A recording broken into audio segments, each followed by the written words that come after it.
السلام علیکم ویورز، آخر کب تک کے ساتھ میں ہوں کاشف بشیر خان۔ ویورز، آخر کب تک کے پروگرام کو شروع کرنے سے پہلے اپنے ویورز کو بتانا چاہ رہا ہوں کہ دنیا میں آج انسانی حقوق کا عالمی دن منایا جا رہا ہے۔ اس کے اوپر بات کریں گے کیونکہ اسلام آباد میں آج میاں شہباز شریف صاحب نے بھی نوجوانان پاکستان کے ساتھ ایک جو ہے تقریب کو خطاب کیا، لیکن بڑا تھوڑا خطاب تھا۔ اس کے اوپر بات کریں گے کہ میاں شہباز شریف صاحب نے وہاں پہ کیا بات کی اور کس طرح بات کی۔ اس کے علاوہ پاکستان پیپلز پارٹی اور نون لیگ کے درمیان جو تلخی چل رہی ہے، ان کی مذاکراتی ٹیمیں بھی بنی ہوئی ہیں، یہ حقیقت کیا ہے، یہ بھی آج اپنے مہمانوں سے کوشش کریں گے کہ اصل بات سامنے آئے کہ یہ الیکشن کمپین کی طرح ڈرامہ ہے، یہ واقعی کوئی ان کی کوئی آپس میں اختلافات ہیں۔ ویسے تو ان دونوں جماعتوں کا سروائیول ساتھ رہنے میں ہی ہے۔ اس کے علاوہ فواد چودھری سابق وفاقی وزیر جو ہیں، انہوں نے آج ایک کالم بھی لکھا، ہمارے بڑے اچھے دوست بھی ہیں وہ، اور اس کے جس میں انہوں نے قومی حکومت کا بڑا لمبا کالم ہے، بڑے طریقہ کار اس میں لکھے ہیں۔ تو ابھی پروگرامز ہو رہے ہیں ڈفرینٹ چینلز کے اوپر، اس میں بھی وہ یہی کہہ رہے ہیں کہ ایک سال کے لیے قومی حکومت بنانے کے علاوہ اور کوئی حل نہیں ہے موجودہ سیاسی بحران سے نکلنے کا۔ اور انہوں نے یہ بھی کہا کہ اس میں تمام سٹیک ہولڈرز کو شامل کرنا پڑے گا۔ عمران خان کی بھی بات کی، باقی لوگوں کی بھی انہوں نے بات کی، اس کے اوپر بات کریں گے۔ اور دوسری طرف ندیم افضل چند جو بڑے ووکل ہیں پاکستان پیپلز پارٹی کے، انہوں نے بھی کہا جی اگر ملکی حالات قومی حکومت سے سنبھل سکتے ہیں تو ضرور بننی چاہیے، اس کے علاوہ ان کو بھی حل کوئی نظر نہیں آ رہا ہے۔ لیکن ہونا تو وہی ہے جو آصف علی زرداری چاہیں گے، لیکن یہ ایک جو ہے آواز ہے پیپلز پارٹی سے، ان کے بڑے پرانے اولڈ یہ ممبر ہے، ایم این اے بھی رہے، فیڈرل منسٹر بھی رہے۔ دوسری طرف ہم دیکھتے ہیں تو عمر ایوب کی جانب سے ہر فریق سے مذاکرات کا عندیہ دیا گیا ہے پاکستان تحریک انصاف کی جانب سے۔ عمر ایوب کو یہ بھی سنا ہے کہ ہو سکتا ہے کہ وہ جو ہے چیئرپرسن بھی جو ہے نومینیٹ ہو جائیں پاکستان تحریک انصاف کے۔ لیکن دوسری طرف ہم دیکھ رہے ہیں کہ عطا تارڑ، رانا ثناء اللہ اور خواجہ آصف وغیرہ، طلال چودھری، وہ مسلسل تحریک انصاف کے خلاف سخت زبان استعمال کر رہے ہیں۔ ظاہر ہے کہ وہ حکومتی ممبران بھی ہیں، وزراء بھی ہیں، اور حکومت جو ہوتی ہے کسی کی بھی حکومت ہو تو وہ بڑے بھائی کی طرح ہوتی ہے، اس کی ذمہ داری بھی زیادہ ہوتی ہے۔ اور انہی حالات میں تحریک انصاف جو ہے سول نافرمانی کی دھمکی بھی دے رہے ہیں، تحریک انصاف کی طرف سے آ رہی ہے، اس کے اوپر بات کریں گے۔ اور اس کے علاوہ یہ بھی ڈسکس کریں گے کہ کیا معاشی بدترین زبوں حالی کے باعث حکومت بند گلی میں داخل ہو چکی ہے، اور حکومت جو ہے مذاکرات سے کیوں بھاگ رہی ہے، کیونکہ کچھ لوگوں کا کہنا ہے کہ اگر مذاکرات ہوتے ہیں تو حکومت جو ہے اس کا سروائیول اس میں ہے کہ پی ٹی آئی جو ہے اس کو دیوار سے لگایا جائے، اور اگر اس کو ریوائیول ہو گیا تو پھر ان کا گھر جانا ٹھہر جائے گا، تو اس لیے مذاکرات سے وہ لوگ بھاگ رہے ہیں۔ اس کے علاوہ ہم بات کریں گے کہ شام میں اسرائیل کا عمل دخل جو ہوا ہے بشار الاسد کے جانے کے بعد، اس سے پاکستان، ایران تو خیر ساتھ ہے، ایران کے بعد پاکستان کو کیا خطرات لاحق ہو سکتے ہیں، ان تمام موضوعات پر بات کریں گے۔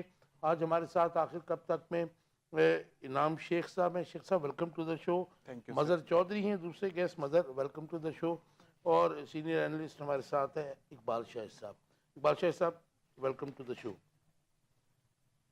کیسے دیکھتے ہیں شیخ صاحب، انسانی حقوق کا عالمی دن منایا جا رہا ہے، تو باقی چینلز پر تو بڑی یہ بات ہو رہی تھی، ہم بھی اس پر تھوڑی سی بات کر لیں کہ اس تقریب سے خطاب وہ شخص کر رہا تھا جو کہ ہمارے پرائم منسٹر ہے، لیکن 2-2.5 سال میں پاکستان انسانی حقوق کو جو میں پامال کرنے میں سر فہرست ہے، جس کے اوپر یورپی پارلیمنٹس، امریکن سینیٹ اور کانگریس، اور اس کے علاوہ اقوام متحدہ نے بھی تشویش کا بارہا اظہار کیا ہے۔ How do you see it? Kashif بھائی، میں آپ کے چینل کا اور آپ کے چیئرمین صاحب کا بے حد مشکور ہوں کہ آپ اتنے اچھا پروگرام کرتے ہیں، اور میں آپ کو خراج تحسین پیش کرتا ہوں کہ آپ وہ ٹاپکس چن کے لاتے ہیں جو عوام جن کو سننا بھی چاہتی ہے، اور پھر آپ کا باقاعدہ ایک بہت ہی گہری نظر ہے، آپ اس پہ بڑا کینڈیڈلی اپنے اوپینین بھی دیتے تھینک ہیں۔ یو ویری مچ۔ جہاں تک بات ہے کہ ہیومن رائٹس کی، کہ جی وزیر اعظم صاحب نے بھی اس کے اوپر سپیچ کی اور سارا کچھ کیا. دیکھنے میں یہ آ رہا ہے کہ نہ صرف پاکستان بلکہ پوری دنیا کے اندر ریاست کا ایک سیٹ اپ ہی چینج ہو گیا. جو پہلے کہا کرتے تھے کہ ریاست ماں کی طرح ایکٹ کرے گی اور ریاست جو ہے آپ کو ہیلتھ کی فیسلٹیز دے گی, ایجوکیشن کی فیسلٹیز دے گی, اب ماں سوائے چند ایک ممالک کے جس طرح ناروے, سویڈن یا اس قسم کے چند ایک ممالک ہیں, اب وہ باتیں ختم ہو گئی ہیں. اب وہ ریاست کا ماں والا کردار ختم ہو گیا ہے. ہیومن رائٹس کی یہ حالت ہے کہ اگر کوئی بندہ ادھر پاکستان میں یا کسی بھی جگہ پہ بیمار ہوتا ہے تو بیمار کو ہیومن رائٹ ہی نہیں ملتے کہ وہ اپنا علاج جا کے کہیں کروا سکے. پہلے اس کو ویزے کی پروسیس سے گزرنا پڑتا ہے, اتنا لینتھی پروسیس, اور پھر اس کے بعد اس کے اندر کافی سارے ہرڈلز ہیں, اور بلا کسی وجہ کے آپ کو کئی دفعہ ایئرپورٹ سے ڈیپورٹ کر دیا جاتا ہے.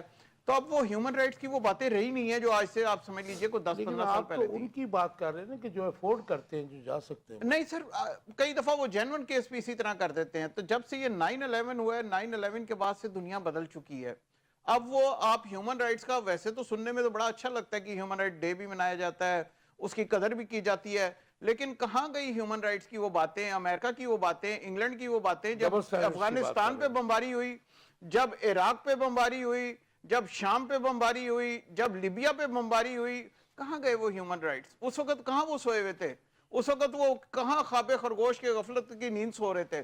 تو وہ ساری باتیں اور وہ ساری چیزیں اب بدل چکی ہیں. اچھا اب شیخ صاحب, آپ یہ جو رجیم چینج مختلف ملکوں میں ہوئے, جس میں پاکستان کا بھی کہا جاتا ہے کہ رجیم چینج ہوا, تو آپ اس کو بھی ہیومن رائٹس کی وائلیشن کہتے ہیں, کیا کہتے ہیں اس کو؟ سر, لوگوں کی ایک پسند کی حکومت آئی, لوگوں نے ووٹ دیے, ان ووٹ کی عزت کی جانی چاہیے تھی, ان کو ٹینیور پورا کرنے دیا جانا چاہیے تھا, وہ نہیں کرنے دیا جاتا. وہ جو عالمی طاقتیں ہیں جن کے شکنجے میں سارا ہمارا یہ جکڑا ہوا ہے پورا نظام, وہ کہیں نہ کہیں سے آپ کو پکڑ لیتے ہیں.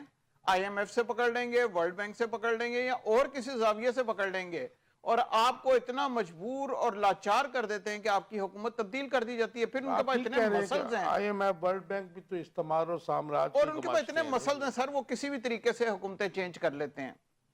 رائٹ, آپ کا ٹیک آ گیا جی. مظہر, کیسے دیکھتے ہیں آج انسانی حقوق کا عالمی دن ہے, تو انسانی حقوق کی جو وائلیشن ہے ہیومن رائٹس کی, اس میں تو ظاہر ہے کہ موجودہ حکومت کے ہاتھ تو رنگے ہوئے ہیں. ظاہر ہے کہ کیا تو ہے جو بھی کیا ہے, انسانی حقوق کی وائلیشن ویسے تو ہوتی رہتی ہے جو شیخ صاحب کہہ رہے ہیں, کیونکہ یہ جو طاقتیں ہیں بڑی, امریکہ خاص طور کے اوپر, یہ بھی ظاہر ہے کہ دنیا میں جو انسانی حقوق کی وائلیشن ہوتی ہے وہ اپنے لیے, ان کے لیے اور ہے, ڈبل سٹینڈرڈز ہیں. تو آپ کا ٹیک اس پہ؟ جی بالکل یہی بات ہے کہ اصل مسئلہ جو ہے نا وہ دیکھیں, اب تو جمہوریت کے جو نعرے ہیں نا وہ بھی کھوکھلے ہو چکے ہیں. ٹھیک ہے, ہم مطلب ایک عمر ہوتی ہے, کہتے ہیں کہ 40 کے بعد جو ہے نا وہ انسان عقلی بنیادوں پہ چیزوں کو دیکھنے کے قابل ہوتا ہے. تو ہم اس سے پہلے یہ چیزیں ہیں نا, یہ جمہوریت ہے, یہ سول بالادستی ہے, یہ انسانی حقوق ہے. دیکھیں آپ تو جو انسانی حقوق کے نعرے دینے والے جو لوگ ہیں, مطلب آپ عالمی سطح کی صورتحال دیکھ لیں, وہاں فلسطین میں کیا ہوا, اور مطلب جو ہے نا افغانستان میں کیا ہوتا رہا, کشمیر میں کیا ہو رہا ہے, یہ دیکھیں. یہاں پہ آپ کو کوئی عالمی, مطلب آپ کسی کو مجبور ہی نہیں کرتے, بھارت کو کوئی مجبور نہیں کر رہا, مطلب جو ہے نا اسرائیل کو کوئی مجبور نہیں کر رہا, باقی جہاں جہاں مطلب جو ہے نا وائلیشن ہو رہی ہے یا ہوتی رہی ہے, کسی نے مجبور نہیں کیا. ہاں اگر پاکستان جیسا ملک جو ہے وہاں کچھ معاملات ایسے نظر آ جاتے ہیں تو وہاں جو ہے نا وہ اس چیز کو ضرور اٹھایا جاتا ہے. تو میں چاہتا ہوں کہ دیکھیں آئیڈیل صورتحال تو یہ ہے کہ انسانی حقوق جو ہے نا وہ انسانی حقوق, شہری آزادیاں, یہ ہر فرد کو اور ہر کلاس کو, ہر سیاسی جماعت کو یہ ہونی چاہیے. لیکن ہماری جو مطلب جو آپ اپنے ملک کی بات کرتے ہیں تو بدقسمتی ہے یہاں پر کہ یہاں صورتحال جو ہے نا وہ کبھی آئیڈیل نہیں رہی. ابھی مطلب جو ہے نا میں دیکھتا ہوں کہ جس طرح کی وائلیشن اب ہوئی ہے, اس طرح کی تاریخ میں جو خاص طور پہ جو آپ کی جمہوری حکومت جس طرح سیٹ اپ ہوتا ہے, اس میں جس طرح سے ہیں اس طرح ہم نے کبھی نہیں دیکھا. ضیاء دور کے بعد سے لے کے اب تک میں سمجھتا ہوں کہ جو جمہوری حکومتیں ہیں ان میں بہت زیادہ وائلیشن اب دیکھنے میں آئی ہے. لیکن اگر ہم پیچھے جاتے ہیں, 2018 میں آتے ہیں, تو وہاں وہ جو 3.5 سال تھے یا وہ جو 1 سال 1.5 سال شروع والا تھا, اس میں بھی بہت زیادہ وائلیشن تھی. اس میں بھی اسی طرح آپ جو ہے نا وہ بس سیاسی بنیادوں پہ مقدمات تھے, اور بار بار آپ کا جو شہباز شریف تھا اس نے کتنی دفعہ مطلب جو ہے نا وہ جیلوں کی ہوا کھائی ہے, کبھی باہر کبھی اندر. تو یہ سارا کچھ ہوتا رہا, اور یہی کچھ اب جو ہے نا وہ ہو رہا ہے, پی ٹی آئی کے ساتھ ہو رہا ہے. میں سمجھتا ہوں غلط ہے, ختم سر ہونا وہ چاہیے. سیاسی نہیں تھی, شہباز شریف صاحب کو کنوکٹ کیا گیا تھا, وہ سیاسی نہیں تھی. اچھا تو آپ مجھے یہ بتا دیں کہ جو عمران خان صاحب ہیں ان کو کنوکٹ نہیں کیا گیا, بتائیں ابھی تک ذرا. وہ کنوکٹ تو نہیں ہوئے نا, ابھی نہیں تو نہیں, کیس چل رہے ہیں سر. اچھا جب فرد جرم عائد ہو گئی ہے, اتنے زیادہ مقدمات میں فرد جرم عائد ہو گئی ہے, تو آپ کہتے ہیں تو وہ اندر بند ہے, انہوں نے تو نہیں کہا کہ میں باہر جاؤں گا. انہی کی جماعت کے خلاف ہی ہو رہا ہے نا. شہباز شریف صاحب پہ جب فرد جرم عائد ہونی تھی ٹیٹیز کیس میں, تو اس دن وہ پرائم منسٹر بند ہے, فرد جرم عائد ہی نہیں ہونے دیں تو پھر ٹھیک ہے. نہیں, کہنے کا مقصد یہ ہے, دیکھیں یہ جو چیزیں ہیں نا جو پیچھے ہوئی ہیں وہ آپ کی عدالتوں نے ان کو چھوڑا ہے. مثلا ہم تھوڑا سا مکس کر رہے ہیں کرپشن کو اور ہیومن رائٹس کو جی خیال میں, کیونکہ کرپشن کے چارجز بھی تھے اور پروف بھی تھے, آپ کو بھی پتا ہے. مجھے اگر بالکل عمران پتا خان ہے, پہ بھی لیکن ہیں سر تو میں ایک بات دیکھیں, یہ کرتا ہوں, اگر میری بات عمران سنیں. خان پہ بھی ہیں جی تو اس کو ظاہر ہے کہ کنوکٹ کریں یار, آپ سزا دیں, اس سے آپ کو کوئی بھی نہیں روکتا, لیکن اکاؤنٹیبلٹی جو اکراس دا بورڈ سب کی بالکل ٹرانسپیرنٹ کریں نا سب کی. تو وہ نہیں ہوتی نا, کبھی بھی نہیں ہوئی, آپ مجھے دکھا دیں کبھی بھی نہیں ہوئی. وہ نہیں ہوتی, بالکل ٹھیک کہہ رہے ہیں آپ. اقبال شاہد صاحب, انسانی حقوق کا عالمی دن ہے, آپ بھی بڑا ہیڈ پہن کے اس انسانی حقوق کا پرچار کرتے رہے ہیں, تو کیسے دیکھتے ہیں؟ مجھے تو ویسے وہ بڑا عجیب لگا کہ بات تو مذہب کی بھی ٹھیک ہے کہ ہر دور میں پاکستان میں تو یہ ہوتے رہے ہیں, اور مغرب کے ڈبل سٹینڈرڈز ہیں, ان کے اپنے جو باشندے ہیں ریاستوں کے, ان کے لیے اور ہیں انسانی حقوق, اور مسلمانوں کے لیے اور ہیں. جب وہ گھس کے کہیں پہ بھی رجیم چینج کراتے ہیں یا انٹروین کرتے ہیں تو وہاں پہ تو بالکل ہی قتل عام بھی کرتے ہیں, پھر انسانی حقوق انہیں یاد نہیں آتے. کاشف بشیر خان صاحب, میرا اس میں یہ ہے کہ ہم جب بھی اس طرح کا دن تو ظاہر دنیا میں ہر دن کوئی نہ کوئی اس کا نام رکھا ہوا ہے, ہم فوراً یورپ کی طرف چلے جاتے ہیں جو انہوں نے غزہ میں یہ کیا ہے, انہوں نے شام میں یہ کیا ہے, عراق میں یہ کیا ہے. مسئلہ یہ ہے کہ جن بھی ملکوں میں خود انسانی یعنی وائلیشن ہوتی ہے حقوق کی, ہیومن رائٹس نہیں ہوتے, کیا یورپ میں ہیومن رائٹس ہیں کہ نہیں؟ مجھے بتاؤ, آپ اپنے ملکوں میں ہیں؟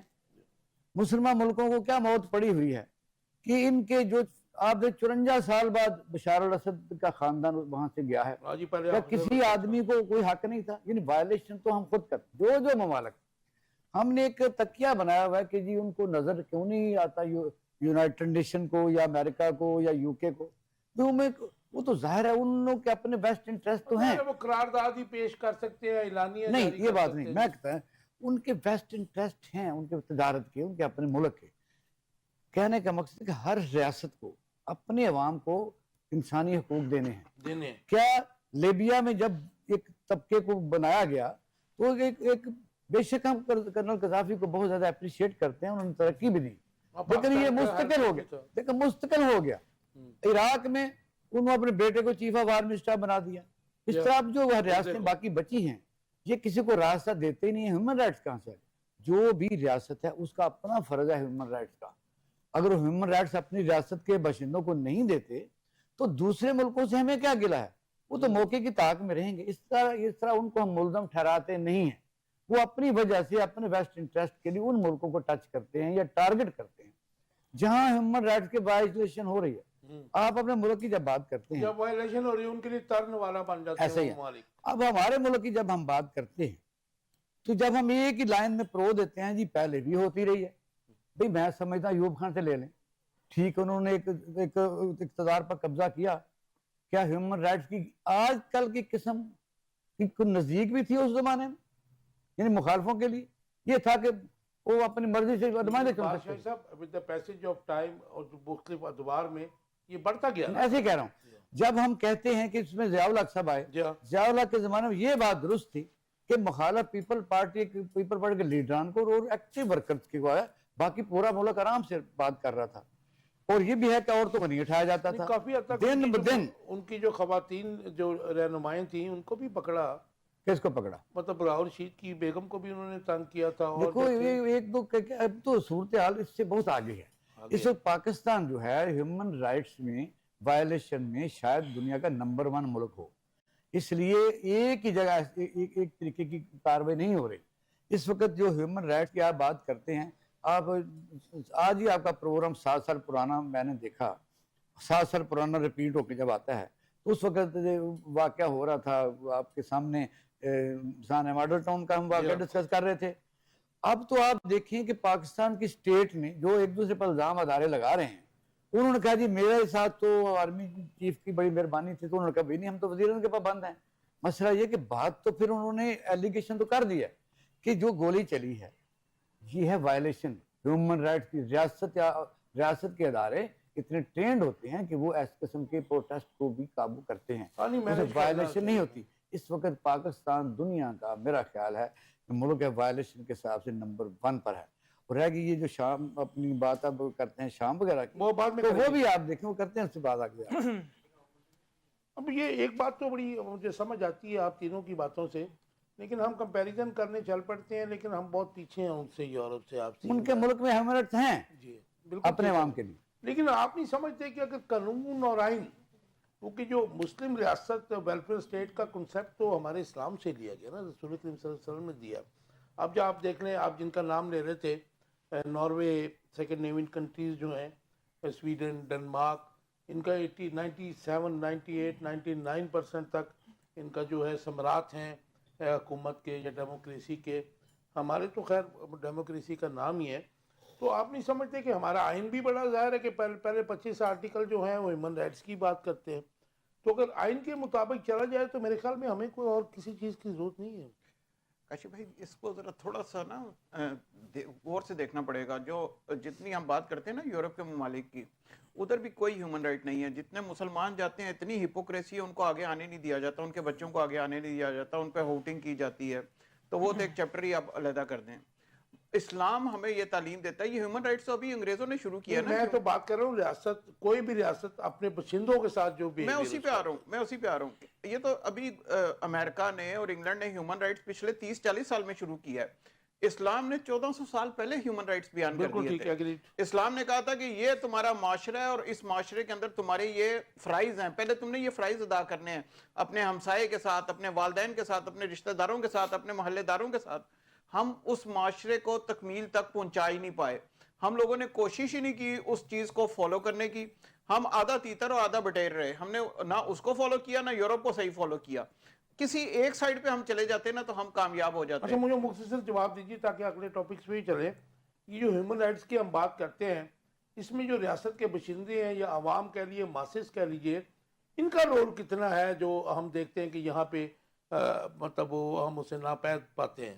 سر ریاست کے باشندے جو ہے نا ہیومن رائٹس کے اندر، کہیں سڑک کے اوپر چوری ہو جائے، چور کو یہ نہیں پوچھتے کہ اس کے گھر کے کیا حالات ہیں، اس کو ادھر ہی پکڑ کے آگ لگا دیتے ہیں. ریاست کے بندے مجمع لگا کے تماشا لگاتے ہیں ادھر کے اس باقاعدہ طریقے سے. تو ہماری ریاست جو ہے نا وہ تو آپ سمجھ لیجئے مطلب عوام ہی اس قسم کے ہو چکے ہیں کہ قانون کو اپنے ہاتھ میں لے لیتے ہیں. تو پھر آپ ہیومن رائٹ کیا بات کریں گے؟ حکمرانوں نے ٹیچ ہی نہیں کیا. مطلب کتنا رول دیکھتے ہیں ہیومن رائٹس جو ہم بات کرتے ہیں، انسانی حقوق کی بات کرتے ہیں. چلے ہم ویسٹ کو، امریکہ کو سائڈ پہ رکھ دیتے ہیں. ایک اسلامی معاشرے میں انسانی حقوق کے تحفظ کے لیے ایک جو ریاست کا جو باشندہ ہے، جو شہری ہے، جو ماسز جنہیں ہم کہتے ہیں، ان کا کردار کیا ہونا چاہیے؟ دیکھیں جو میں سمجھتا ہوں کہ اس میں جو وہی بات آ جاتی ہے، پہلی بات ہم جس تناظر میں بات کرنا چاہ رہے ہیں اسلامی معاشرے کی، وہ تو وہی بات آ جاتی ہے ہی نہیں. ٹھیک ہے، لیکن ہم مسلمان تو ہیں نا. مسلمان ضرور ہیں. دیکھیں اور وہی بات آ جاتی ہے، اگر آپ نے کسی بھی حکمران نے، میں اس وجہ سے پہلے سے بات کرتا ہوں کہ یہاں پہ ریاست مدینہ سے لے کے اور باقی جو آپ کے امیر المومنین گزرے ہیں، ضیاء صاحب کے ہیں، جنہوں نے بالکل ہی اسلامی نظام لانے کی کوشش کی، سارا کچھ کیا. کسی دور میں بھی جو اسلامی نظام ہے یا اسلام کے جو اصول ہیں ان کو مطلب جو ہے نا وہ سنجیدگی سے لانے کی کوشش ہی نہیں کی گئی. تو پھر وہ عوام میں کنورٹ ہو گیا وہ سب. تو آپ کا جو معاشرہ ہے نا وہ میں سمجھتا ہوں دیکھیں منافقت سے بھرا ہوا ہے. ٹھیک ہے، یقین کریں کہ یہاں آپ کوئی بندہ دوسرے کو انسانی حقوق یا عزت دینے کا روادار نہیں ہے. ٹھیک ہے، یہاں انسانی حقوق کے آنے، یہاں تو پہلے مطلب ہے کہ انسانی حقوق کی پامالی میں ہم سب ذمہ دار ہیں. سب پورے معاشرے کا یہ حال ہے. سر جی دیکھیں یہاں یقین کریں ایک بندہ دوسرے کو، جس کو تھوڑی سی پاور مل جاتی ہے، جس کو وہ دوسرے کو انسان نہیں سمجھتا. تو یہاں کیسے یہ تصور آئے گا؟ اس کا قصوروار کس کو ٹھہرائیں گے؟ میں سمجھتا ہوں دیکھیں بیسیکلی اگر میں دیکھتا ہوں تو حکمرانوں کا قصور ہے. ٹھیک ہے، جنہوں نے اس چیز کو مطلب جو ہے نا عوام کو ایجوکیٹ نہیں کیا، عوام کو مطلب جو ہے نا، کیونکہ اگر شروع سے لے کے یہ چلتے تو میں سمجھتا ہوں کہ کوئی نہ کوئی کسی نہ کسی طرف ہم چلے جاتے. بالکل ٹھیک کہا آپ نے، کیونکہ حکمران جو ہوتا ہے وہ آئیڈیل ہوتا ہے. اقبال شاہی صاحب، یہ سوال کو ذرا سیاست سے اور انٹرنیشنل کانٹیکسٹ سے علیحدہ کر کے یہ بتائیے گا کہ جو انسانی ہم پاکستان کی بات کر رہے ہیں کہ ہم یہ بات کرتے ہیں کہ انسانی حقوق کی پامالی ہو رہی ہے، اس میں ہمارا کتنا قصور ہے؟ کیونکہ ہم ریاست کے باشندے ہیں سب لوگ نا جی. کاشف صاحب لمبی ڈیبیٹ ہے، لیکن مختصراً میں ون لائن یہ دیتا ہوں کہ بیماری دماغ سے شروع ہوتی ہے. دیکھو انسان فطری طور پر جبلت جو ہے اس کی وہ وائلیشن کرتا ہے، بالکل. لیکن وجہ یہ ہے کہ ملک میں جو حکمران ہوتے ہیں، خاص طور پر جب ہم ذکر مسلمان ملکوں کا کرتے ہیں، جو کسی ملک میں بھی مسلمان حکمران نام کے مسلمان تو ہیں، اگر وہ صحیح ہوں، وہ ایماندار ہوں، دیانتدار ہوں، انصاف پسند ہوں، انہوں نے صحیح قاضی مقرر کیے ہوئے آئیڈیل ہوں، حکمران خود آئیڈیل ہوں، خود مثال قائم کریں، تو پھر نیچے آسانی رہتی ہے لوگوں کو سزا دینے میں. جب آپ کے ملک کا کوئی بھی کسی ملک کا، اپنے ملک کو تو چھوڑ دیں، اب وزیر اعظم ہے، صدر ہے، وہ خود کرپٹ ترین ہے، ظالم ہے، مخالفوں کے لیے ایک باقاعدہ طور پر عذاب ہے، اور وہ اپنے خاندان کو نوازتا ہے، تو مسئلہ تو یہ ہے کہ وہ ناانصاف ہے. تو وجہ یہ نیچے لوگوں کا کوئی قصور نہیں ہوتا، بیماری دماغ سے نیچے آتی ہے. بالکل ٹھیک کہا کہ جو وہ دیکھیں گے وہ ظاہر افیکٹ اس کے اوپر آئے گا. اور میرے خیال تینوں میرے جو مہمان ہیں اس بات پہ ان کا اتفاق ہے کہ جو بھی حکمران ہے، اس بات سے قطع نظر کہ ان کا تعلق کس جماعت سے ہے، انہوں نے پاکستان کے عوام کو ایجوکیٹ نہیں کیا. اچھا ایجوکیٹ کا بتا دوں، یہ اب غلط بار بار بات کر رہے ہیں. یہ ایجوکیٹ نہیں کیا، جو کہ پڑھا پڑھائیں. کتنے سنیں اسلام میں کتنی تبلیغی جماعتیں ہیں، کتنی مسجدیں ہیں، یہ نہیں ہو سکتا. وجہ یہ ہے کہ جرم کی سزا اور جزا اور سزا، وجہ وہی ہے کہ جو بھی قاضی ہوگا وہ ایماندار ہونا چاہیے، بادشاہ ایماندار ہونا چاہیے، وزیر تبھی نیچے آئے گا. سزا کے علاوہ کوئی معاشرہ بھی سیدھا نہیں ہو سکتا ہے. ہیومن رائٹ تب دیں گے کہ برے آدمی کو سزا دیں. میں ایک بات کلیئر کر دوں، ایجوکیٹ کرنے سے میرا مقصد جو ہے وہ ڈگریاں نہیں ہے، آپ نے مینٹلی ایجوکیٹ نہیں کیا ان کو. چلو ایسے کر لیتے ہیں. اس زمانے کا جو میڈیا تھا، سینما، اس سے ایجوکیٹ کرتے، اس زمانے ریڈیو تھا، اس سے ایجوکیٹ کرتے، اس میں گنڈا خود مثال بنتے نا انعام صاحب، مثال ہوتی ہے، پڑھانے سے کچھ نہیں ہوتا. ایک آدمی تبلیغ کر رہا ہے، خود چور ہے، مجھے پتہ کیا کرے گا. رائٹ، آگے چلتے ہیں. Let's move on. Pakistan Peoples Party اور حکومت کے درمیان جو تلخی نظر آ رہی ہے، مذاکرات بھی ہو رہے ہیں، اس بات سے تو کوئی انکار نہیں ہے کہ ان کی گورنمنٹ کا اور ان کی پولیٹیکل جو اس وقت ہے چل رہا ہے، اس کا سروائیول پی ٹی آئی پیپلز پارٹی اور نون لیگ کے ساتھ جڑے رہنے میں ہے. لیکن حقیقت کیا نظر آ رہی ہے مجھے یہ بتائیے. اور اس کے ساتھ میں یہ بھی لے لیجئے کہ آج فواد چوہی صاحب نے بڑے شد و مت سے قومی حکومت کی تجویز بھی دے دی. سر لوڈو کھیل رہے ہیں پیپلز پارٹی اور نون لیگ. اچھا جی بالکل. آپ یہ دیکھیے نا، صدر وہ پاکستان، سانپ اور وہ والی گیم. جی صدر پاکستان کی سیٹ پہ بیٹھے ہوئے ہیں، گورنر کون بیٹھے ہوئے ہیں پیپلز پارٹی کے، اور دیکھیں چیئرمین کون ہے. جی اب مطلب آپ یہاں تو وہ ساری سیٹیں چھوڑ دیں اور آپ کہیں ہم احتجاج کر رہے ہیں، باہر نکل رہے ہیں اور ہم حکومت کو سپورٹ نہیں کریں گے. تو اسی طرح وہ نون لیگ اور یہ آپس میں لگے ہوئے ہیں. حقیقی اپوزیشن نہیں، اپوزیشن میں تو وہ ہیں ہی نہیں. جی نہیں، وہ اپوزیشن نہیں، وہ آپس میں لگے ہوئے ہیں اور عوام کو چونا لگا رہے ہیں. اور یہ بات ہر ایک کو پتا ہے، آپ عوام اس شعور میں آ چکی ہے کہ ان کو یہ چیزوں کا پتہ چل چکا ہے. جہاں تک بات کی ہے فواد چوہدری صاحب نے کہ قومی حکومت بنا دی جائے، قومی حکومت اس لیے بنائی جا رہی ہے، بنانے کی کوشش کی جا رہی ہے کیونکہ ہماری معاشی حالت بہت ابتر ہے، اور نظر یہ آ رہا ہے کہ اگلے 3 سے 5 سال یہی حالت رہے گی، جس کی وجہ سے وہ چاہتے ہیں کہ کسی بھی طریقے سے کسی ایک پہ اس کا الزام نہ آئے کہ نون لیگ اس کی رسپانسیبل تھی یا پیپلز پارٹی رسپانسیبل تھی یا پی ٹی آئی رسپانسیبل تھی. یعنی کہ پی ٹی آئی اور مولانا فضل الرحمان کے بھی سر پہ تلوار لٹکانی ہے. سر اب وہ چاہتے ہیں کہ قومی حکومت میں سب کو شامل کیا جائے تاکہ کسی ایک کو مورد الزام نہ ٹھہرایا جائے. کتنے عرصے تک وہ عوام کو بے وقوف بنائیں گے؟ شیخ صاحب، بجلی کے بل بڑھ چکے ہیں، گیس کی قیمت اب دوبارہ بڑھا دی ہے، پیٹرول بڑھ چکا ہے، عوام کی چیخوں سے بھی آگے بات نکل گئی ہے. اس بات سے قطع نظر کے فارم 47 کے ہیں یا 45 کے ہیں، پیپلز پارٹی، نون لیگ اور ایم کیو ایم، یہ وہ تو اس اتحاد میں شامل ہے نا حکومت میں. بالکل شامل ہے، باقی بھی جماعتیں 13 ان کے ساتھ شامل ہیں. صرف اگر آپ دیکھیں تو مولانا فضل الرحمان نہیں ہے کیونکہ ان کے پورے خاندان کو سیٹیں نہیں ملی، تو وہ ابھی تک نہیں ہے. اور باقی پی ٹی آئی نہیں ہے. پی ٹی آئی ایک ٹوٹلی ایک الگ آئیڈینٹی ہے. تو یہ تو بالکل ہی ندیم افضل چند نے بھی کہا کہ جی بالکل ضرور بننی چاہیے. یہ کیا ہے سر؟ یہ لوگ اپنے آپ کو بچا رہے ہیں نا، یہ ٹیزر پھینکا جا رہا ہے، یہ نیچے نکلنا چاہ رہے ہیں کہ اب ہماری معاشی کوئی ہے نہیں پالیسی، عوام کو ہم کچھ دے نہیں سکتے.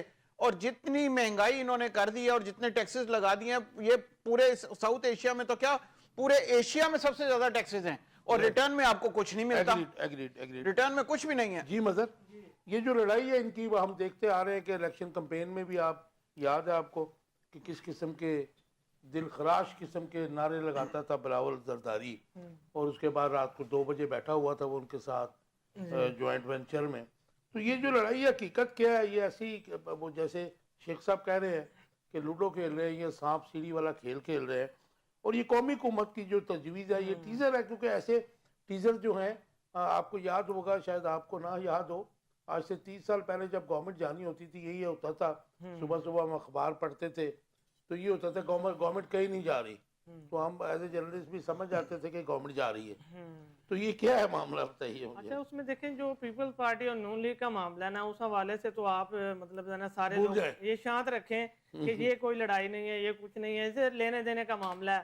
جو مطلب جو ہے نا ہر جماعت یہ چاہ رہی ہے، پیپلز پارٹی چاہ رہی ہے کہ تھوڑا بہتر جو ہے نا وہ ہماری پوزیشن اور بہتر ہو جائے، جو معاملات ہے کچھ لے سکیں.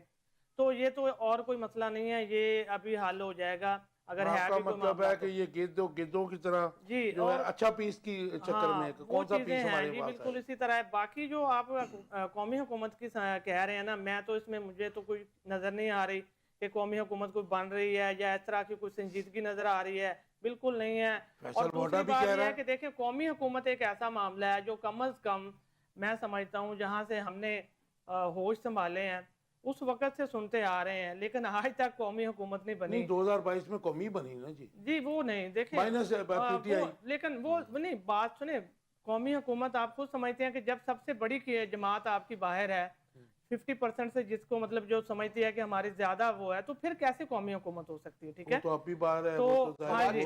تو وہی میں کہہ رہا ہوں کہ یہ فواد چودھری صاحب اور اس طرح کے مطلب جو ہے نا فیصل ووڈا صاحب اور ان کے مطلب جو بیانات ہیں نا، ان کو مطلب آپ ان تو کے ساتھ مصطفیٰ کمال کو بھی شامل کر جی مصطفیٰ کمال، تو میں سمجھتا ہوں کہ یہ نا یہ ایسی بات ہوئی ہے اور بات اڑ گئی ہے، مگر ختم آپ ہو ان گئی ہے. 3 لوگوں کو بڑا میرے خیال میں انڈر ریٹ کر رہے ہیں. نہیں میں انڈر ریٹ نہیں کروں گا، لیکن یہ اس میں اگر محسن نقوی کو بھی شامل کر میں دیں. وثوق سے یہ کہتا ہوں، دیکھیں میں انشاءاللہ اگلے پروگرام میں اگر آیا تو آپ کا وہاں تک بھی آپ قومی حکومت کو بھول چکے ہوں گے کہ اس ملک میں اور کوئی ایشو بن چکا ہوگا. ہم تو یاد ہی نہیں کرتے، یہی کہتے ہیں، یہ ہم تو کہتے ہیں. ڈسکس دیکھیں کرتے وہی ہیں. باتیں آ جاتی ہیں، ایسی بات کو اٹھا دیتا ہے. یہ قومی حکومتیں دیکھیں بہت مشکل ہے اس وقت جو آپ کا سیٹ اپ بنا ہوا ہے، جس طرح سے اوپر لوگ بیٹھے ہوئے ہیں اور جس طرح سے معاملات انہوں نے مطلب جو ہے نا اس کو وائنڈ اپ کرنے جا رہے ہیں، تو اس وقت قومی حکومت کا مجھے کچھ نظر نہیں آ رہا. لیکن جی ہم کیا کہیں گے، ہم تو رعایا ہیں، یہ تو حاکم ہے. ہاں جی بالکل انہوں نے ایسا حکم چلانا ہے، ہم تو ان کے دور دیکھتے ہیں، ہاں. کوشش کرتے ہیں کہ ان کو شاید سمجھ آ جائے، لیکن سمجھ آتی نہیں. اقبال شاہی صاحب، یہ جو درمیان میں ہر ایک مہینہ نہیں گزرتا پھر تلخی آ جاتی، کمیٹی بن جاتی ہے پیپلز پارٹی اور نون لیگ کی، اور پھر جناب ان کو کہتے ہیں جی وہ حالات یہ ہو گئے وہ ہو گئے، ہم سے وعدے نہیں پورے کیے گئے. اور کیا وعدہ ان کو دینا تھا؟ کیا ان کو کوئی چاند کے اوپر کوئی جگہ لے کے دے دیں کہ آپ نے 10-20 سیٹیں جیتی ہیں اور آپ کا صدر بھی بن گیا، آپ کے گورنر بھی بن گئے، سینٹ کا چیئرمین بھی آپ کا ہے، پنجاب میں بھی آپ مریم نواز شریف صاحبہ سے حصہ لیتے ہیں ہر چیز میں. تو اب یہ کیا چاہتے ہیں؟ کاشف صاحب صورتحال یہ ہے کہ یہ پیپل پارٹی اور مسلم لیگ نون جو ہے نا آپ ایک دوسرے کی لائف لائن ہے. جو ٹھیک ہو گیا مسئلہ یہ ہو نہیں سکتا کہ ان کی بچاؤ بھی نہیں ہے. اب حکومت کو سارا کون دے رہا ہے؟ مسلم لیگ نون کو میرا خیال یہ ہے کہ اب اس حکومت سے غرض بھی کوئی نہیں. آپ نے دیکھا کہ 26 جون کو وزیر اعظم پاکستان لاہور میں وہ انہوں نے جو کام سکسیس لینے تھی اپنی وہ لے چکے. مثلا جب ایک کافی مشکل میں گھری ہوئی پاکستان مسلم لیگ نون ایسی بارگیننگ میں کامیاب ہو گئی ہے کہ حکومت کو گرایا. اس کے بعد پھر اپنے تمام کیسز معاف کرائے، تمام قسم کی یعنی تا عمر ڈسکوالیفیکیشن کو صحیح کیا. اس کے بعد سب نے کرائے. اس کے بعد انہوں نے حکومت میں مین میجارٹی آپ نے صبح پنجاب 62% اسمبلی وزیر اعلیٰ آئے، اوپر وزیر اعظم بنے. ان کے لیے اب کوئی چیز رہ نہیں گئی. نئے معاہدے کیے. مسلم لیگ نون کی جتنی کامیابی ہیں وہ تو آپ کتابیں لکھ سکتے ہیں، اور یہ غالباً ویسی مثال بھی شاید آپ نے ڈھونڈ سکتے. اس لیے پاکستان مسلم لیگ نون کو اس حکومت سے اب کوئی غرض نہیں ہے. اچھا ٹھیک ہے. اب صورتحال کیا ہے؟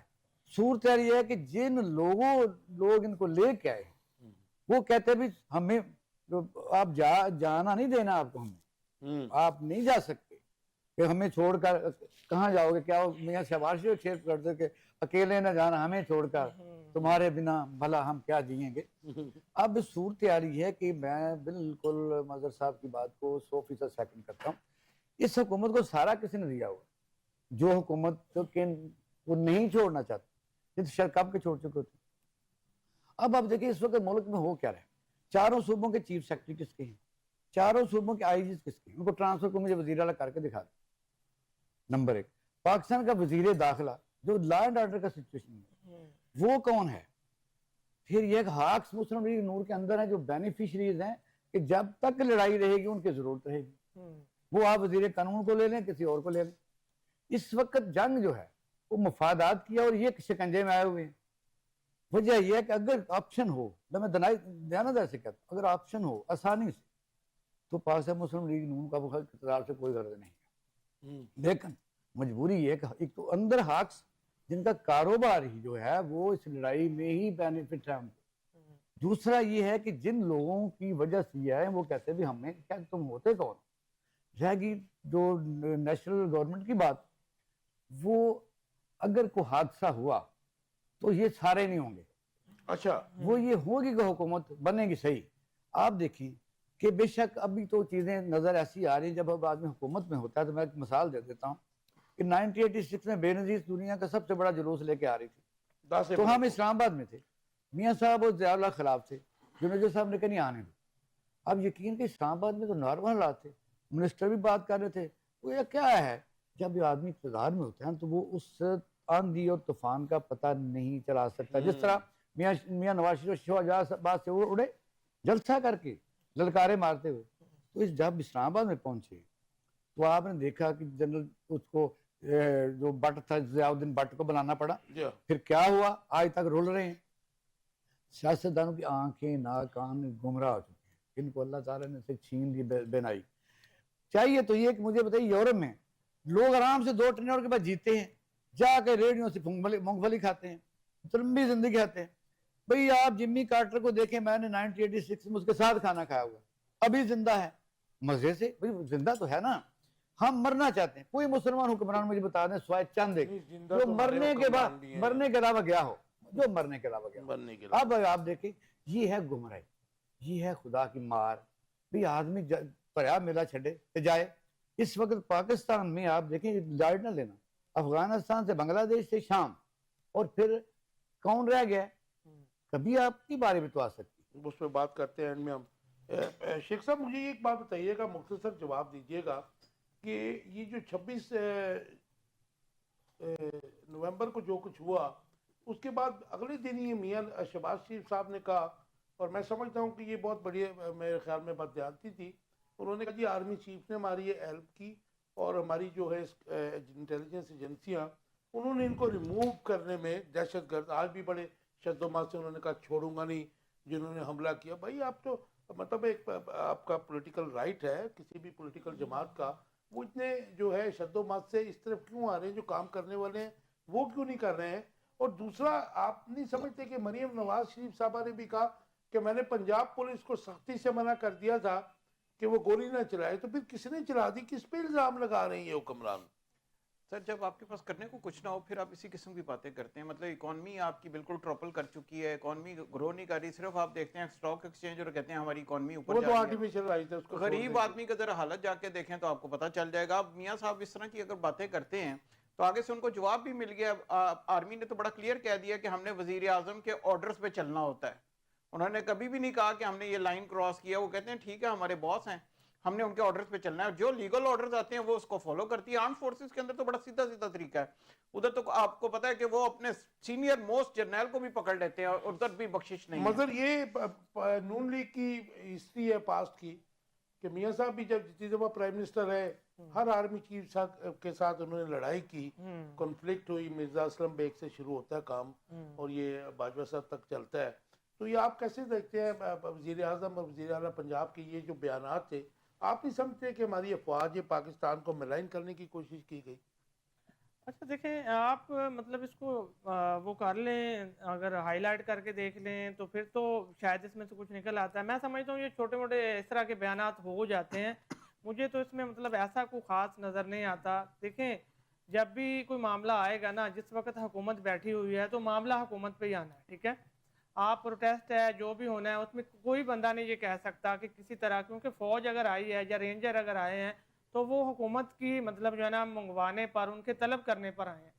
تو اگر کوئی بھی ایسا حکم ہوگا وہ آپ کے وزیر داخلہ تو کی آپ طرف سے نہیں ہوگا. سمجھتے کہ جو ان کی سیاست ہے وہ، آپ ظاہر ہے کہ تمام سیاسی پنڈت تو یہی کہہ رہے ہیں کہ ان دونوں کی سیاست ختم ہو چکی ہے، تو یہ ایک ناکام کوشش تھی. اور آپ ظاہر ہے آپ بالکل ٹھیک کہہ رہے ہیں کہ حکومت کے آرڈرز پہ ہے، ہاں لیکن پھر ان کے اوپر اس کے اوپر ان کے اوپر ڈالنے کی کوشش کیوں؟ کیونکہ اس وقت پوزیشن تو آپ کو پتہ ہے کہ ایک ادارے کے خلاف جو معاملات چل رہے ہیں، اس تناظر میں ایسا بیان دے کے بیل آؤٹ ہونے کی کوشش کیوں کی انہوں نے؟ ہاں نہیں وہ مانتے آپ اسے؟ ہاں نہیں وہ ٹھیک ہے، لیکن میں سمجھتا ہوں دیکھیں اس وقت جو معاملات ہیں نا اس میں ابھی ایسی جو ہے نا مجھے کوئی پوزیشن نظر نہیں آتی جہاں پر یہ ایک دوسرے کے اوپر مطلب جو ہے نا وہ ڈالنے والی باتیں ہوں یا اس طرح ہو کوئی معاملہ ہو. اور نہ ہی یہ اس پوزیشن میں ہیں. یہ گورنمنٹ جو ہے نا وہ کسی بھی طرح اس میں، چاہے آپ میں مریم آپ کی نواز آپ کا جواب سمجھ گیا جی کہ بات بڑی ہے، لیکن اس کو فیل کرنے کی بات ہے، وہ سٹیج ابھی آئی نہیں. ہاں بادشاہ صاحب، جی جی مختصر صاحب اس کے اوپر بتا دیجیے. میں سمجھتا ہوں سر کہ میں آج بھی اس بات پر بلیو کرتا ہوں، بے شک میاں نواز شریف فوج کی ہی وجہ سے آئے، لیکن ان میں ایلیمنٹ یہ ضرور ہے کہ پبلک سپرمیسی ہونی چاہیے. میں صحیح بتاتا ہوں. وجہ یہ ہے کہ آپ جب بار بار الزام لگاتے ہیں کہ انہوں نے ہر سول سپرمیسی کی بات کر رہے ہیں. جب اب اکثر ہم کہتے ہیں کہ وہ فوج کے ساتھ پنگا کیوں لیتے ہیں، تو اصل میں وہ اس سرشت میں آ جاتے ہیں کہ بھی آپ اتنا تو ہمیں تنگ نہ کریں، آپ ایک تعلقات کار قائم رکھیں. آپ ڈومین میں رہنے کی بات کر رہے ہیں. وجہ یہ ہے کہ ایک اچھا موقع کب آیا تھا میرے خیال کے مطابق، عمران خان کے دور میں آیا تھا. عمران خان کو وائزلی سیاست کرنی چاہیے تھی، اس حد تک نہیں کہ بھی آپ دیکھو وہاں سے وہ اسی بند اس نے کہا، آج 8-10 میں چلا گیا، بات بڑھتی گئی. مجھے چاہیے تھا کہ اسے as a political sense, Mian Nawaz Sharif کی پارٹی تو بہرحال ایک پارٹی ہے، ایسی بھی بات 2-3 دفعہ اقتدار میں، اس حد تک نہیں جانا چاہیے کہ سیاسی قوتیں مل کے اس اسٹیبلشمنٹ کو اس سطح پر تابع لا سکتی تھی جو ان کا رول ہے. لیکن یہ ہے کہ وہ بھی انتقامی کارروائی کا نشانہ بنے. وجہ یہ ہے کہ آپ کیس کر دیں، آپ کا پیچھا کرنے کی کیا ضرورت، عدالتوں کو کام کرنے دیں. آپ کے وزیر اور آپ خود، یعنی آپ جب ایسا کام کرتے ہیں کہ ہم اس کو یہ کریں گے چھوڑیں گے نہیں وغیرہ، اس طرح بھی ہو رہا ہے. اب ابھی اس حکومت سے یہ غلطی ہو رہی ہے. ابھی آپ نے شہباز شریف کی بات کی ہے، مجھے بتائیں ان کو یہ کہنے کی ضرورت کیا ہے؟ آپ تو خاموشی اختیار کریں. اچھا یہ جو آج کی سٹیٹمنٹ ہے، میں سمجھتا ہوں کہ ایک پرائم منسٹر کو نہیں دینی چاہیے، کسی کو بھی نہیں دینی چاہیے. یہ وہ آپ سمجھتے ہیں کہ یہ اس میں کیا ہے، ان کو کوئی ڈپریشن ہے یا پھر ان کی فرسٹریشن ہے، اکانومی کنٹرول نہیں ہو رہی ہے؟ شکنجہ ہے. میں بتاتا ہوں، سیاسی پارٹیاں آپس میں اس حد تک کبھی نہ جاتی. دیکھو کیسز ہیں، وہ اداروں کو مضبوط کریں، وہ کیس عدالت میں جائیں، عدالت میں بری ہوں یا سزا کھا جائے، آپ خاموش رہیں. یہ عمران خان کے دور میں یہ سمجھ ایک بہترین ٹائم آیا تھا. اب اس پارٹی نے بھی کہا ہم نے کسی سے بات ہی نہیں کرنی. اب بھی آپ دیکھیں وہ سولو فلائٹ پر ہیں. جب تک آپ ان میں سے بھی آوازیں اٹھ رہی ہیں کہ آپ کچھ الائنس بنائیں. جب مسلم لیگ نون الائنس بناتی آج یہی بات جو ہے فواد چوہدری نے بھی کہا کہ الائنس بنائیں، پھر پریشرائز کریں ان کو. جب مسلم لیگ نون نے کسی زمانے میں پیپل پارٹی کے خلاف الائنس بنائے تو ایسی پارٹیاں تھیں جن کو کوئی ممبر ہی نہیں تھا، لیکن نمبر آف پارٹیز ہوتی تھی. پی این اے کی بھی آپ کو یاد ہے کہ ایک سیٹ والی پارٹیاں تھی پی این اے کی بٹوں کے ملک قاسم جیسے، لیکن نو پارٹیاں. وجہ یہ اسی طرح پاکستان میں جب تک آپ جمہوری قوتوں کو تھوڑا سا ساتھ نہیں ملائیں گے، آپ اچھے ہیں، آپ سب سے اچھے ہیں، لیکن یہ بھی ہے کہ اگر کسی آدمی کی کوئی سٹیک ہے، تھوڑی سی بھی فالوئنگ ہے، تو آپ اس کو اگنور کیسے کر سکتے ہیں؟ تو جب تک آپ ایسا نہیں کریں گے، اب بھی سیاسی قوتیں اس سے ون لائن پر جب تک سوچیں گی نہیں، اس انتقام سے نکلیں گے تو کل کو خود انتقام کی زد میں آ جائیں گے. دیکھیں نا جی، آپ تو پہلے جو میاں صاحب کا ووٹ کو عزت دو کا نعرہ بھی دفن کر کے وہ حکومت میں آ گئے، ظاہر نقصان ہوا ہے پولیٹیکلی انہیں. شیخ صاحب کیسے دیکھتے ہیں کہ عمر یوب جو ہیں وہ کہہ رہے ہیں کہ جی ہماری جو کمیٹی ہے وہ ہر فریق سے، یعنی کہ حکومت سے، اپوزیشن سے، جو بھی ہیں لوگ، ایون مقتدرہ سے، مذاکرات کے لیے ہم تیار ہیں. اور دوسری طرف جو ہے عطا تارڑ، رانا ثناء اللہ اور خواجہ آصف وغیرہ، طلال چودھری جس قسم کے تلخ بیانات دے رہے ہیں، سخت زبان استعمال کر رہے ہیں، تو آپ کیا سمجھتے ہیں کہ پولیٹیکل پولرائزیشن جو دشمنی کی حد تک ہیٹ جو ہے وہ پہنچ چکی ہے، تو اس میں یہ کیا مطلب گورنمنٹ کا ظاہر ہے کہ رول بڑے بھائی کا ہوتا ہے میں پہلے بھی کہہ چکا ہوں کہ کسی کی بھی گورنمنٹ ہو اس کا رول بڑے بھائی کا ہے. تو یہ پولیٹیکل سینیریو آپ کو بنتا کیا نظر آ رہا ہے؟ کیونکہ ایک اور ہم دوسری طرف دیکھتے ہیں تو اگر مذاکرات نہیں ہوتے, انہوں نے سول نافرمانی کی دھمکی دے دی ہے. میں سمجھتا ہوں کہ یہ سول نافرمانی کا کنسیپٹ تھوڑا سا ہم ذرا اپنے ویورز کو بھی بتا دیجئے, کیونکہ ہماری معیشت کا جو ریڑھ کی ہڈی ہے وہ اوورسیز کی ریمیٹنس ہے, اور خدا نہ خواستہ اگر ان کو اپیل کی گئی یا وہ رک گئے یا 50% بھی آ گئے تو اکانومی کی زبوں حالی تو آپ کے سامنے ہے, تو پھر تو ہمارے لیے بہت مشکل ہو جائے گا. ہمارے تو دشمن بھی آپ کو پتہ ہے ایران تک پہنچ گئے, ادھر سے کابل ہمارا دشمن ہے, ادھر سے انڈیا ہمارا دشمن ہے, ہم تو بالکل پھنسے ہوئے ہیں. کاشف بھائی اس میں تھوڑا سا دیکھنے والی چیز یہ ہے کہ اوور آل اگر آپ بات کریں تو ریمیٹنس آپ کی اس طرح کم نہیں ہوں گی, کیونکہ زیادہ تر جو ہماری ریمیٹنس آتی ہے وہ گلف کنٹری سے, عرب کنٹری سے آتی ہے. ادھر ہماری لیبر کلاس گئی ہوئی ہے, وہ اپنے گھروں کو پیسے بھیجتے ہیں. جو یورپ اور امریکہ میں رہتے ہیں وہ تو ادھر پیسے بھیجتے ہی نہیں ہیں, وہ تو ادھر ہی سیٹلڈ ہیں, وہ ادھر ہی سارا کچھ کر رہے ہیں. تو وہ تو مجھے نہیں لگتا کہ remittance کا ہمارا کوئی اتنا زیادہ اس کے اوپر بیک لیش آئے گا اور یہ ساری چیزیں ہوں گی. لیکن ویسے اگر ہم دیکھیں تو اب آپس میں اب اگر عمر ایوب صاحب کہہ رہے ہیں کہ ہم گفتگو کے لیے تیار ہیں, تو یہ بہت اچھا پوائنٹ ہے, کیونکہ پی ٹی آئی پہلے تیار نہیں تھی, اب اگر تیار ہو رہی ہے. اور اب میں وہی بتانے لگا ہوں کہ حکومت شیشے کے گھر میں بیٹھی ہوتی ہے. شیشے کے گھر میں بیٹھ کے آپ پتھر ماریں گے تو سب سے زیادہ نقصان حکومت کا اپنا ہوگا. اس قسم کے بیانات آپ اپنے وزراء سے دلوائیں گے یا اپنی ٹیم سے دلوائیں گے تو سب سے زیادہ نقصان حکومت کا ہے. اپوزیشن کو تو موقع چاہیے, اپوزیشن کو تو ساتھ اپنے کھلاڑی چاہیے اور پارٹیاں چاہیے. اگر وہ گفتگو کے لیے تیار ہو جاتی ہے پی ٹی آئی اور باقی پارٹیوں سے بات چیت کر لیتی ہے تو پی ٹی آئی تو اپنے نمبرز اور زیادہ لے جائے گی. اور حکومت کو اس ٹائم پہ بڑا تحمل سے, بڑے بردباری سے کام لینا چاہیے, کیونکہ ایک تو اکانومی ویسی ڈاؤن ہے, ہر بندے کی زبان زد عام ہے کہ کیا حالات ہیں. پھر ملکی حالات آپ دیکھ لیجئے, پھر لا اینڈ آرڈر سچویشن دیکھ لیجئے, پھر اوپر سے آپ نے جس طرح ہیومن رائٹس وائلیشنز ہیں وہ دیکھ لیجئے. تو حکومت کو شیخ تو صاحب مجھے مختصر جواب دیجئے گا, بنگلہ دیش میں جو کچھ ہوا, پھر یہ بشار الاسد کے ساتھ جو ہوا, کیا یہ ایفیکٹ ہوتا ہے کچھ عوام کے اوپر, یا جیسے خدا انفارچونیٹلی ہمارے معاشی حالات ہیں؟ سر مجھے نہیں لگتا کہ پاکستان میں بھی وہ حالات ہیں, اور مجھے نہیں لگتا کہ وہ ابھی وہ سٹاپ ہو گیا ہے. جی مظہر, جی یہ جو رویے ہیں, کیونکہ پہلے ظاہر ہے کہ عمران خان صاحب کہتے تھے میں نے مذاکرات نہیں کرنے, اب ان کی ٹیم تیار ہے اور گورنمنٹ بھاگ رہی ہے مذاکرات سے, تو یہ کیوں مطلب مذاکرات سے کیوں بھاگ رہی ہے حکومت؟ وہ کہہ رہے ہیں جی وہ جو شرائط پیش کر رہے ہیں وہ ہم نہیں مانیں گے, اب بیٹھیں گے, کچھ لیں گے, کچھ دیں گے.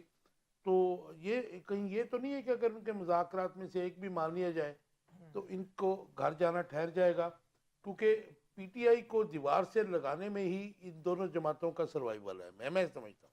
آپ کٹے. جی دیکھیں, میں سمجھتا ہوں مذاکرات کی بات ہونی چاہیے, اور مذاکرات جو ہے نا وہ ہونے چاہیے, اور وہ شروع ہو بھی سکتے ہیں. لیکن مسئلہ وہ آ جاتا ہے کہ اگر دیکھیں پی ٹی آئی جو 2-3 ان کے بڑے بڑے بنیادی جو باتیں ہیں, عمران خان صاحب کی رہائی ہے, یا دوسرا آپ کا جو فارم 47 یا فارم 45 یہ کے بھی مطابق, کہتے ہیں کہ جو ہزاروں کارکن ہیں ہاں ان کی رہائی ہونی چاہیے, مقدمے چلاتے ہیں. ہاں دیکھیں وہ معاملات ایسے ہیں, بالکل وہ اس طرف جانا چاہیے. لیکن دیکھیں اگر ایک طرف پی ٹی آئی میں سمجھتا ہوں کہ بات کر رہی ہے سول نافرمانی کی, ٹھیک ہے, دوسری طرف مذاکرات کی بات کر رہی ہے, تو یہ تو خود تضادات کا شکار ہیں.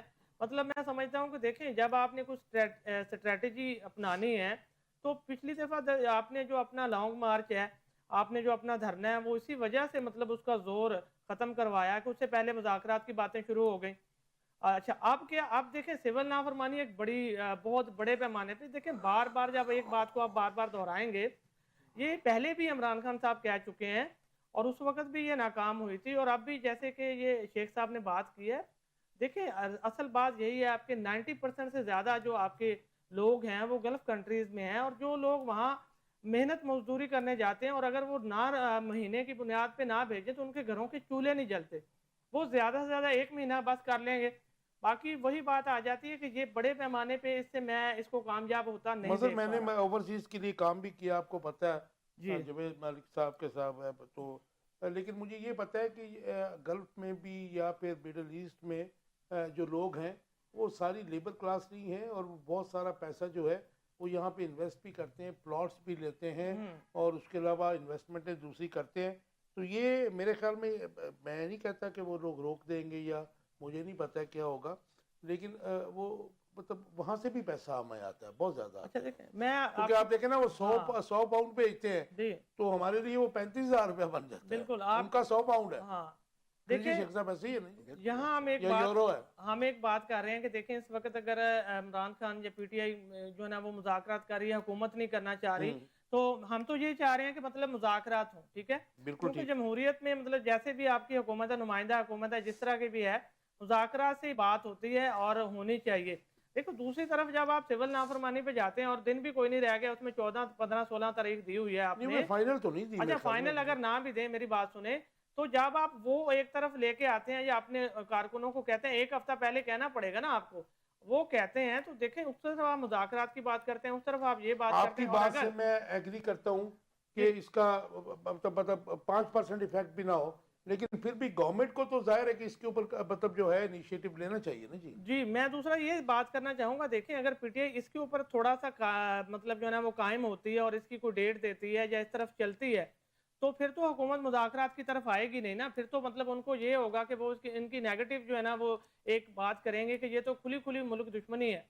تو میں سمجھتا ہوں کہ اس طرح سے حالات پھر آپ کے جو ہے نا وہ کلیش بڑھے گا. نہیں خیر حکومت تو خیر آپ کی بات ٹھیک ہے, میں ڈس ایگری نہیں کر رہا, لیکن گورنمنٹ تو بظاہر ایسے ہی لگ رہا ہے کہ مذاکرات چاہ ہی نہیں رہی ہے. اقبال شاہی صاحب, ایک طرف ان کی بڑی تند و تیز زبان, اور آپ کو پتہ ہے خواجہ آصف جو بولتے ہیں, تارڑ جو بولتے ہیں, وہ کسی بھی پولیٹیکل معاشرے کے اندر مطلب ایکسیپٹیبل بھی نہیں ہے.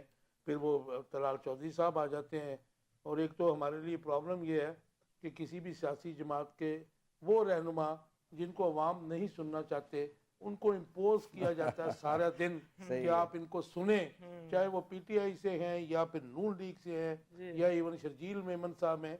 تو یہ بھی ہمارے ساتھ زیادتی ہو رہی ہے. اللہ تعالیٰ اس سے بھی ہمیں ریاست پاکستان کے باشندوں کو بچائے. آپ کا ٹیک ذرا کوئک جواب دے دیجئے. اچھا اگر حکومت مذاکرات کا صرف اعلان کر دے تو جو سول ڈس اوبیڈینس ہے تو فوراً ختم ہو جائے گی. اس میں سیدھی سی بات ہے کہ پہلا فکرہ تو یہی ہے کہ اس میں سبوٹاژ والی تو بات ہی کوئی نہیں کہ جی وہ انہوں نے چونکہ اعلان کیا, انہوں نے کر تو نہیں دیا نا, انہوں نے ابھی اعلان ہی کیا جس پر حکومت کے پاس آپشن موجود ہے. ڈیٹ تو کوئی نہیں دی. آپ دیکھیں کہ 24 تاریخ کو جب مذاکرات کے لیے ایک ہوا چلی تھی, کچھ اب لوگ انکار کر رہے ہیں, کچھ اقرار کر رہے ہیں, کچھ لوگ سمجھتے ہیں باقی بات ہوئی تھی, تو مطالبات کیا تھے؟ 4 مطالبات تھے. آئین کو بحال کرو, یہ لمبی سی بات ہے. پھر یہ 26ویں ترمیم وہ بھی ایک دن میں نہیں ہو جانی تھی. پھر یہ بھی سزائے معاف یہ بھی ایک دن میں نہیں ہو جانی تھی. سمپل آپ چھوٹا سا کام تو 24 تاریخ کو کر سکتے تھے کہ آپ بنی گالہ کو سب جیل قرار دے دیتے. یہ کچھ زیادہ بڑی بات تو نہیں تھی. دوسرا یہ کہ حکومت کے پلے کیا ہے, کیا حکومت ہی سارا کچھ انکار کر رہی ہے یا بوجھ اٹھا رہی ہے انکار کا؟ سوال یہ بھی ہے کہ انکار کا بوجھ اٹھا رہی ہے یا انکار کر رہی ہے. آپ دیکھیں کہ جب اس دن ملاقات بھی اس لیے تھی کہ 26 نہ ہو. اچھا اقبال شاہ ایک منٹ, یہ بڑا ضروری ہے, 26 نہ ہو تو اسی دن آپ باہر گرفتار کر لیتے ہیں. ٹائم دے کے اسلام آباد ہائی کورٹ نے کہا جا کے ملیں, تو آپ نے باہر سے اریسٹ کر لیا. کون اریسٹ کرنے والے تھے؟ پہچانے گا کبھی؟ اب یہ پرسپشن بلڈ کی جا رہی ہے پولیٹیکل ایک مخصوص پولیٹیکل پارٹی کی طرف سے کہ 26 مئی کو جو پولیس کی وردیوں میں تھے وہ پولیس نہیں تھی. بالکل ایک سنگل لائن آنسر جی. کیا آپ سمجھتے ہیں کہ معاشی بدترین زبوں علی کے باعث وفاقی حکومت جو ہے بند گلی میں پہنچ چکی ہے؟ ایسا ہی ہے جی میں سمجھتا ہوں ابھی ایسا نہیں. آپ سمجھتے ہیں اکانومی اوپر جا رہی ہے؟ نہیں میں سمجھتا ہوں, لیکن جو حالات جو 1.5 سال پہلے کی نسبت اچھے ہیں, اور اس وقت میں آپ کو میں ایک چیز بتا دوں, مجھے کہتے ہیں پیسے لینے, ہاں وہ جو 4% کہہ رہے ہیں وہ انکریز کہہ رہے ہیں, میکرو اکنامکس کی بات کر رہے ہیں. میں اپنی بات کرتا ہوں کہ آج سے 1.5 سال پہلے میری زندگی تنگ تھی, اس وقت بہتر ہے. وہ کہتے ہیں, میں کہتا ہوں حکومت کو کوئی پرواہ نہیں ہے. کہتے ہیں کہ دریا کو اپنی موج اور طغیانیوں سے کام, کشتی کسی کی پار ہو یا درمیان رہے. 1 منٹ میں بتا دیجئے شام کے جو معاملات ہیں پاکستان کو کتنے خطرات ہیں؟ بالکل مختصر. سر پاکستان کو تو اتنے خطرات نہیں, لیکن ترکی اس کے ساتھ لگتا ہے. ترکی کا مسئلہ ہے, سپورٹر ہے جی ترکی سپورٹ ہے. کرد کا علاقہ ساتھ لگتا ہے. سیریا کے اندر اور ایتھنک گروپس ہیں, اور سب سے زیادہ فائدہ اسرائیل اٹھا رہا ہے جس نے کافی وہ گھس گیا, وہ تو ادھر گھس گیا. Right, thank you very much جی. ٹائم بالکل ختم ہو گیا. ویورز آپ دیکھ رہے تھے آخر کب تک, کوشش کی کہ آپ تک جو ہے ان سٹوریز جو ہیں اصل حقیقت پہنچا سکیں. پاکستان کے جو معاشی اور سیاسی حالات ہیں وہ واقعی میں بہت خطرناک ہیں, اور پاکستان کی جو اس وقت پوزیشن ہے میں سمجھتا ہوں کہ پاکستان میں جو پولیٹیکل کیوس ہے, جو اکانومی کا کیوس ہے, وہ بہت خطرناک ہے. اس پہ تمام سٹیک ہولڈرز کو, تمام پولیٹیکل جماعتوں کو بیٹھنا چاہیے, کیونکہ شام کے جو حالات ہوئے ہیں بشار الاسد سے, آپ کو لاکھ اختلافات ہوں لیکن ہم اس کو جو خوشی کے شادیانے بجا رہے ہیں وہ فیوچر کی پکچر نہیں دیکھ رہے ہیں, کیونکہ اس میں ظاہر ہے کہ مسلم امہ جو ہے پہلے ہی نہیں رہی ہے, لیکن ایک بند تو باندھا گیا تھا شام کی صورت میں, جو ورلڈ کے 2 بڑے بلاکس ہیں, وہ گیم تو ان کی تھی, لیکن یہ صورتحال خطرناک ہو رہی ہے. اور پاکستان آج بھی اگر اتفاق رائے نہ ہوا, اور ہیومن رائٹس کی ہم جب بات کرتے ہیں تو پھر ہیومن رائٹس کو انشور نہ کیا گیا, کانسٹیٹیوشن کا جو ہے اس کے اوپر عمل درآمد کو انشور نہ کیا گیا, تو معاملات خراب ہو سکتے ہیں. اپنا بہت خیال رکھیے گا. اللہ حافظ.